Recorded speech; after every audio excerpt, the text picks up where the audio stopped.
Hello friends. Today initially I shall be talking about the strategic situation existing in the world and how it relates to the situation India is having with China on the LAC.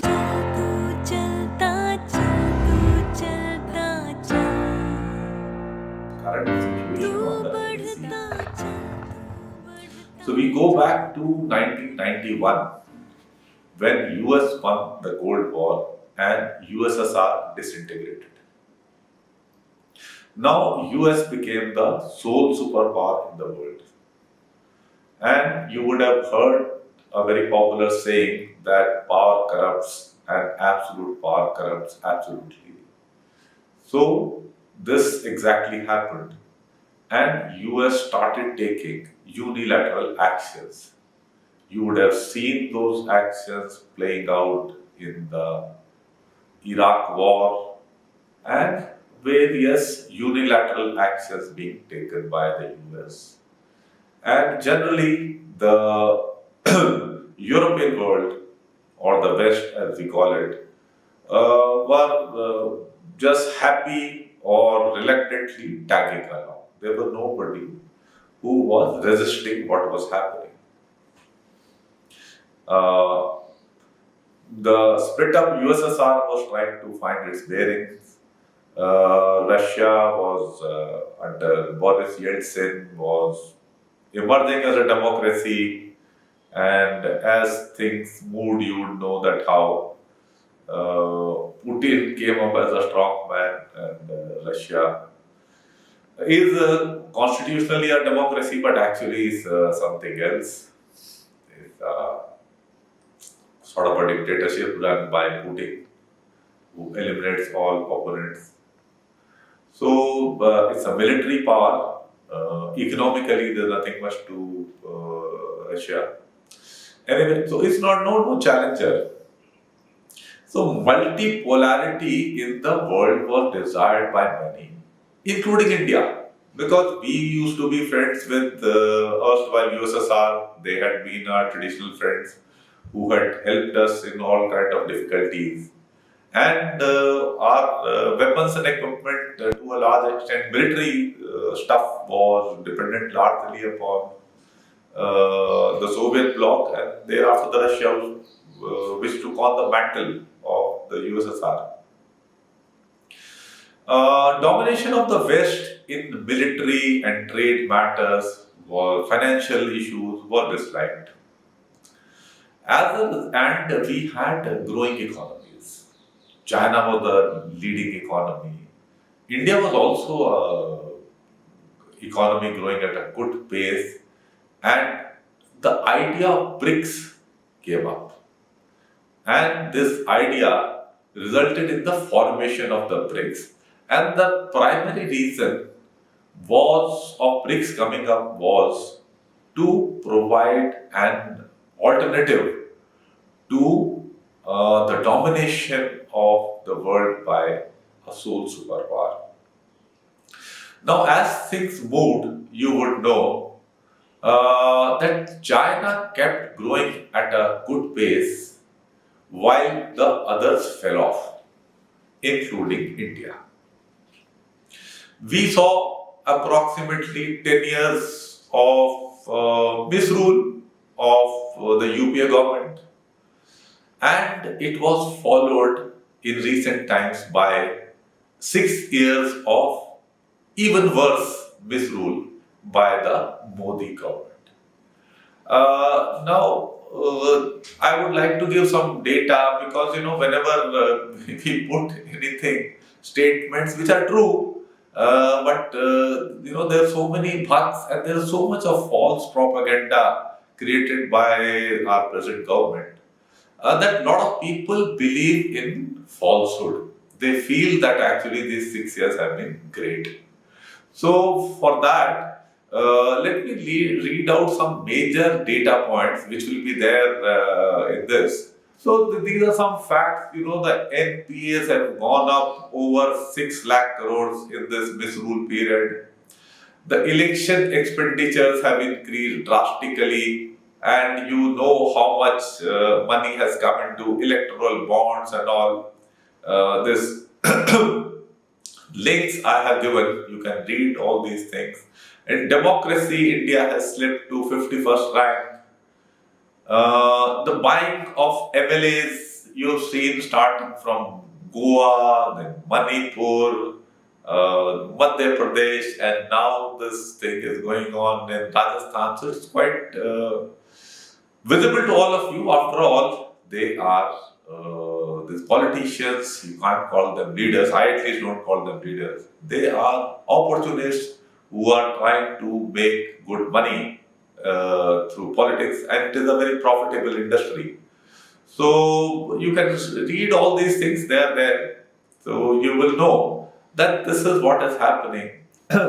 Also, you would be aware that this harsh lockdown, which many are praising, which you can read what Rajiv Bajaj had to say about it, I totally agree with him.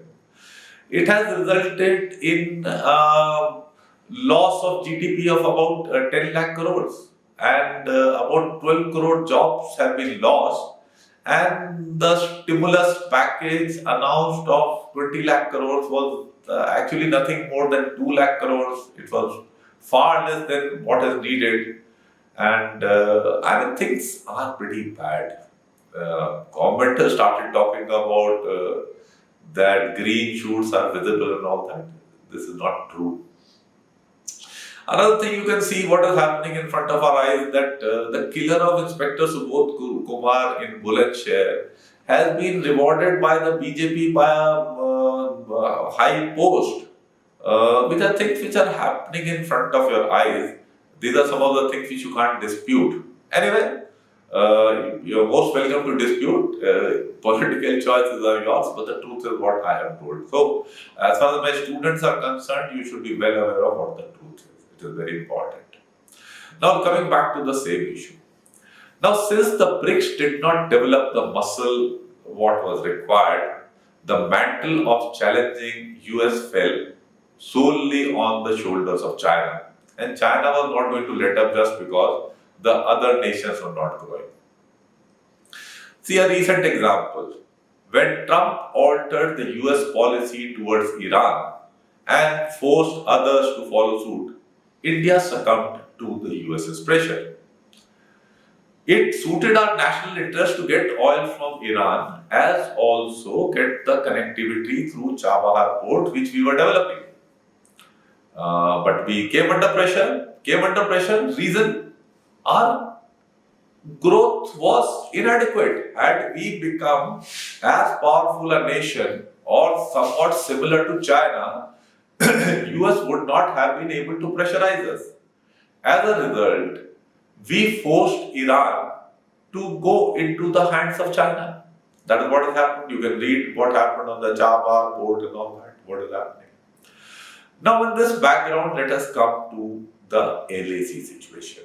Let me assure you, if India had been having 9 to 10% GDP growth in these 6 years, this Galwan and all this situation would not have happened. It has happened because China knew very well that India at the moment is quite weak. And that is a fact. Now, another fact is that China captured our territory in Galwan. It has captured our area in the lake of Panyongso and Depsan. To know some of these details, please listen to Colonel Ajay Shukla's interview as also Shyam Saran's interview on The Wire. You will get a very good idea as to what is the situation and what are India's options. Let us come to what the government, army has said, Ministry of External Affairs has said, the defense minister has said certain things. So these terms which are coming out are like this. Intricate, complex process requires constant verification. The defense minister's statement was that I want to assure you that no power in the world can touch an inch of Indian territory or capture it. And however, he said that he cannot predict what is going to be the result of the long talks which are going on. It is very clear China has occupied our territory and China has no intentions of leaving it. And we can give them we don't have a bargaining power to make them leave that area. Now, certain statements are coming out in the context of this situation. There's something is coming out like buffer zone on the LAC, no man's land, differing perceptions of LAC. Let me clarify this issue. Fortunately, I have done 2 tenures on the LAC. One, I was in the area of North Sikkim, and even to some extent, I had gone to East Sikkim also. And I have worked in the Arunachal Pradesh area, a specific area you can go and check on the map, Yangtze. You see, and I was in senior positions, I was not a very junior officer. The LAC, as far as India is concerned, or the commanders, that is the commanding officers of the battalion are concerned, in the respective areas of responsibility is very, very clear. There is no ambiguity whatsoever.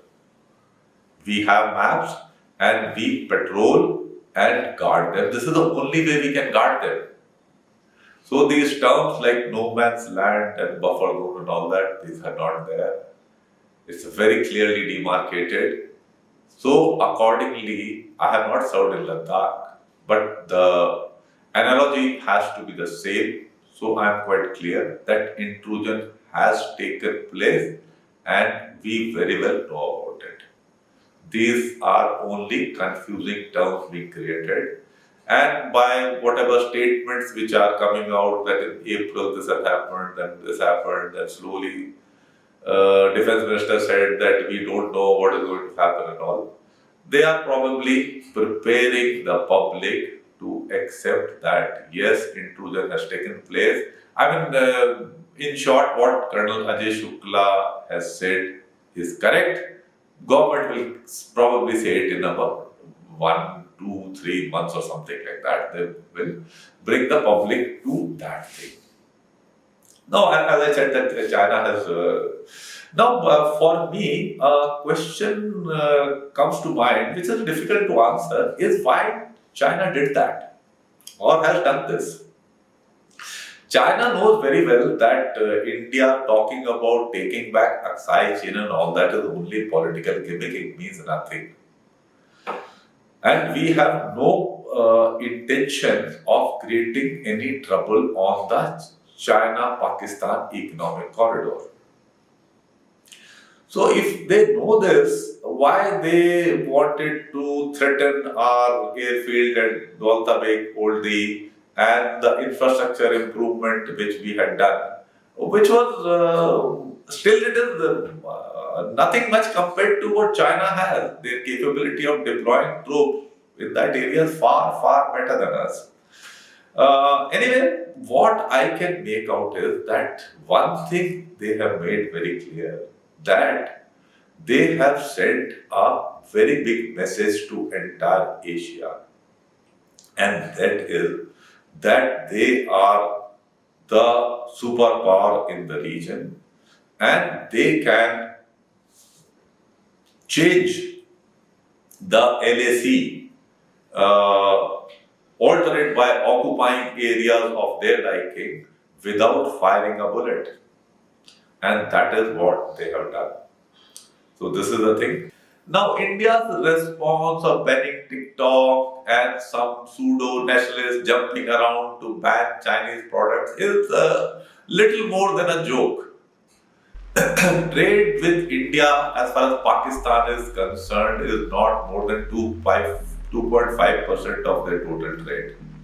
So these things would be an irritant, but they are not a serious botheration for China. By doing all these things, as I had already said, India is going to be far more adversely affected than China.